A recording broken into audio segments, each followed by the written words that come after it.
get to, again, kind of the crux of what this discussion is about. But we've all talked about partners. We've talked about some of these technologies as platforms. And so we're not necessarily talking about, what may have been seen as the more traditional model of a company developing a therapeutic or 2 or 3 different therapeutics and taking it through the regulatory process to the market with valuations based on milestones along the way and hitting those clinical milestones. Clearly we need to see that in the space, but there's a lot of other stuff that's going on here too. And so, I mean, if we could talk about that a little bit and what it means in terms of some of the valuation inflection points in the space, because we certainly know, given the fact that a lot of our companies, I mean, Ed, you have been around, as you said, for a little while, and so you're a little bit further along in the clinic, but still a number of them that are preclinical or in early stage clinical development. So what really does drive valuation in these companies, in our companies? And maybe if each of you could talk a little bit about that and how you're thinking about it, understanding that the milestones are long in this particular sector. And then we'll talk about some of the partnerships. Ed, maybe you want to go first? I'm happy to start. I mean, sort of, for us, there's 2 simple things that I think are massively disproportionate in terms of driving shareholder expectations and therefore shareholder value. And those are clinical data and corporate partnerships. Obviously below that is cash management and having a strategy that's going to be relatively non-dilutive going forward. But for us, it's clear de-risking and value creation in the clinic, and then validation from a third party.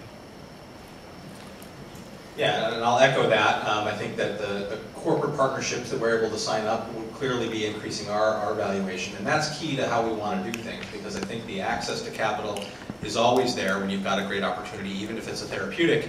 But the valuation has to be high enough, in our eyes, to justify taking in the large amount of capital we're going to need to drive some of our therapeutics later on. And because it's a platform technology, because you have the opportunity to build the base value of the company first on the platform and on partnering that platform and licensing that platform, gives you the opportunity later to take in capital with less dilution. Yeah, so I think that, to echo on the big theme here, at least in the current environment, historically, I guess, investors really look at risk minimization on the technology. And so as you hit milestones, you move closer to market, you'd see that value increase. Well, the world's changed lately, and it's more now about capital risks, and the foundational micro-cap, small-cap investors have exited the market for the most part. So now it's more about cash preservation and milestones like partnerships that can bring in non-dilutive capital instead of dilutive capital. We could argue whether a partnership is dilutive in a sense, because you could potentially give up control and other key things. But this is really kind of where the world is. And either you're a binary event company and you're going to hit these milestones, or you really have no catalyst.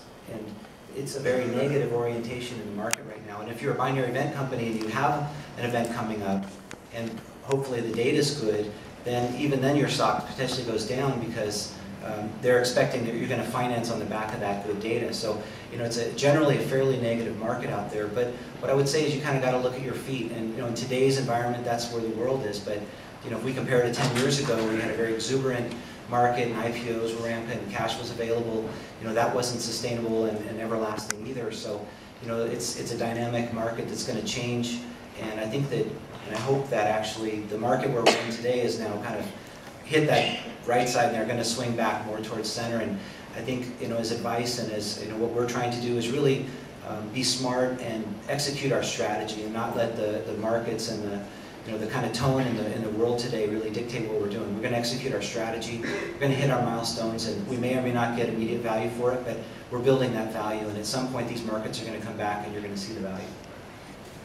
I think, so I can leverage directly off of what Chris is saying, is because our business model is quite unique in that regard, in that we've got these revenues that come from a service-based business that we built, this regenerative cell therapy business.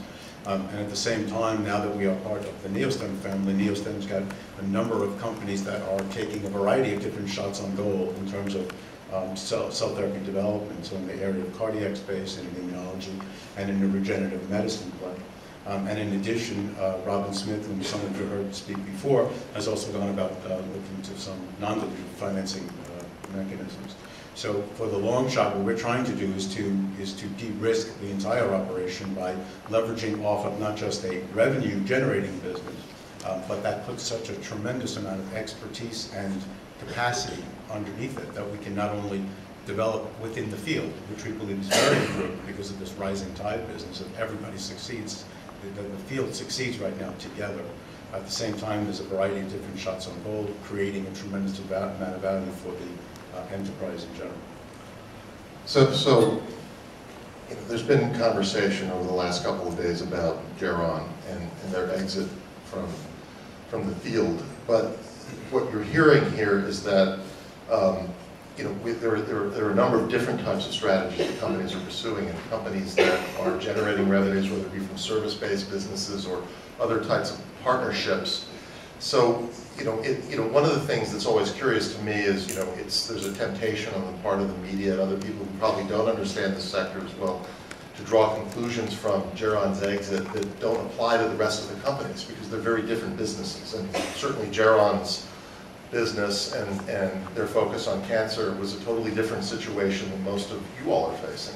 And my question to you is, you know, so again, we're thinking about building sustainable businesses. Do you think the market really understands that yet in this sector? Yeah, I mean, I think the market understands. I mean, in general, you're going to have people who don't understand it and people who do, right? So it's really a matter of looking at the field in general. If you look at any technology development over the last, you know, a couple of hundred years, if you will, and you apply a Moore's principle type of an approach, things sort of move forward at a certain rate and then they kick into gear. And we've all looked into this hockey stick effect that, for those of us who are around this room, who've been in the business for a while, just realize that the blade on the hockey stick's a little bit longer than we were hoping. And we're hoping that the runway doesn't quite go outside of our own sort of physical runways.